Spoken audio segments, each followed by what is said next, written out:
شیطان، اس کا مقصد کیا ہے؟ اس کے وجود کا صرف ایک مقصد ہے، ہمیں دوزخ میں لے کر جانا۔ جی ہاں، وہ ہمیں اپنے ساتھ دوزخ میں لے جانا چاہتا ہے، یہی ہے اس کا مقصد۔ وہ کبھی بھی ہار نہیں مانے گا، اس نے مضبوط ارادہ کیا ہوا ہے، کیونکہ یہ شیطان ابلیس آپ کا دشمن ہے، جس نے آپ کو گمراہ کرنے کا عہد لیا ہوا ہے۔ اللہ نے ہمیں بتایا ہے کہ شیطان تمہارا دشمن ہے، اس کو دوست مت بناؤ، وہ ایک جھوٹا ہے، مکار ہے۔ سب سے پہلا کام جو شیطان کرنا چاہتا ہے وہ یہ کہ وہ آپ سے شرک کروانا چاہتا ہے۔ اگر آپ کی موت شرک کرتے ہوئے ہوئی تو وہ کامیاب ہو گیا، آپ اس کے ساتھ ہمیشہ کے لیے دوزخ میں رہیں گے۔ یہ اس کا سب سے پہلا مقصد ہے۔ آپ کو کفر پر لگانا چاہتا ہے، ایک ایسا کام کروانا چاہتا ہے جو قرآن کے منافی ہو، اللہ کے بتائے ہوئے اصولوں کے خلاف ہو۔ اگر اس کو لگے کہ آپ کو شرک پر نہیں اکسا سکے گا یا کفر کرنے پر آمادہ نہیں کر سکے گا، اللہ کے ساتھ شریک نہیں ٹھہرا سکے گا یا اللہ پر ایمان نہیں توڑوا سکے گا، تو اگلا کام جو شیطان کرے گا وہ ہے جدت اختیار کرنا۔ یہ وہ چیز ہے جو شیطان بہت اچھے طریقے سے کر لیتا ہے، کیونکہ زیادہ تر مسلمان یہ نہیں جانتے کہ وہ جدت کر رہے ہیں، کیونکہ زیادہ تر مسلمان جدت کو جانتے ہی نہیں، جو کہ سب سے بڑا گناہ ہے۔ جی ہاں، بدعت کیا ہے؟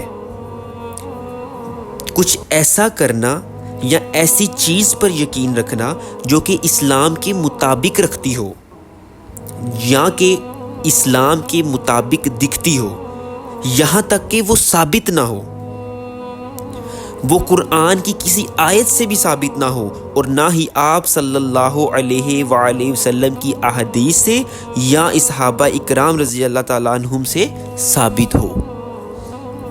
اور یہ ایک ایسا عمل ہو سکتا ہے یا ایک عمل کرنے کا طریقہ بھی ہو سکتا ہے۔ بدعہ کا مطلب ہے ایک نئی چیز، ایک نئی ایجاد کی ہوئی چیز۔ میں آپ سے ایک سوال پوچھتا ہوں، لوگوں نے بتوں کو پوجنا کیسے شروع کیا؟ اس کے متعلق عبداللہ بن عباس رضی اللہ تعالیٰ عنہ نے بتایا کہ بتوں کی پوجا کیسے شروع ہوئی۔ انہوں نے بتایا کہ حضرت نوح علیہ السلام کی امت حضرت آدم علیہ السلام کے مذہب کی ہی پیروی کرتی تھی۔ یہ وہ وقت تھا کہ جب دنیا میں ہر شخص مسلمان تھا۔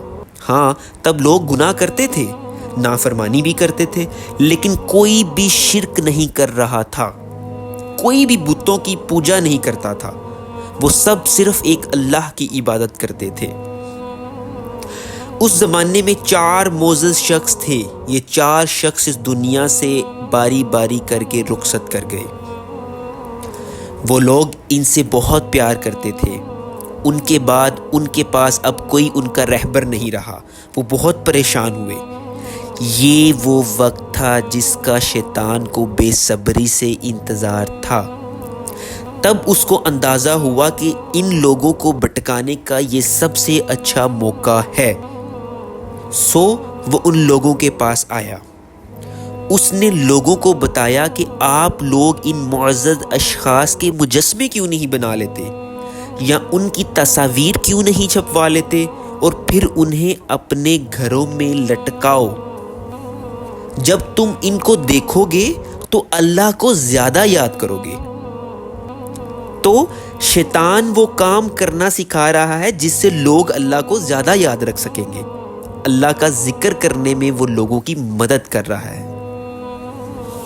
دیکھیے، جدت دکھنے میں ایک اچھی چیز لگتی ہے، یہی وجہ ہے کہ یہ شیطان کو بہت پسند ہے، کیونکہ اس سے وہ مذہب کو تباہ کرتا ہے اور شرک کی طرف لے جاتا ہے۔ تاہم شیطان آیا اور کہا یہ مجسمے لگاؤ، لوگوں نے وہ مجسمے بنائے اور وہ خود وہاں سے نکل گیا۔ وہاں سے اس قوم کی بربادی شروع ہوئی۔ اس کے بعد نسل در نسل لوگ گناہ میں مبتلا ہوتے رہے، اور نتیجہ یہ نکلا کہ لوگوں کے دلوں کا تعلق جو اللہ سے تھا وہ نہ رہا۔ یہ تھی شیطان کی چال، یہ تھا شیطان کا مقصد۔ اس نے بدعت اختیار کی۔ وہ اس طرح لوگوں سے گناہ کرواتا ہے، اور شرک ایک ایسا گناہ ہے جس کی معافی نہیں۔ اللہ تعالیٰ نے قرآن پاک میں فرمایا کہ شرک کی کوئی بخشش نہیں ہے۔ یہ ایک اسلام میں نئی چیز جو شیطان نے ایجاد کروائی اور لوگوں نے اختیار کی۔ حضرت محمد صلی اللہ علیہ وآلہ وسلم نے بدعت کو اسلام کی سب سے بری چیز قرار دی ہے اور اس سے منع فرمایا ہے۔ شیطان ہمیں سیدھا نہیں کہے گا کہ آؤ میرے ساتھ دوزخ میں چلو، وہ اسی طرح ہمیں بھٹکائے گا۔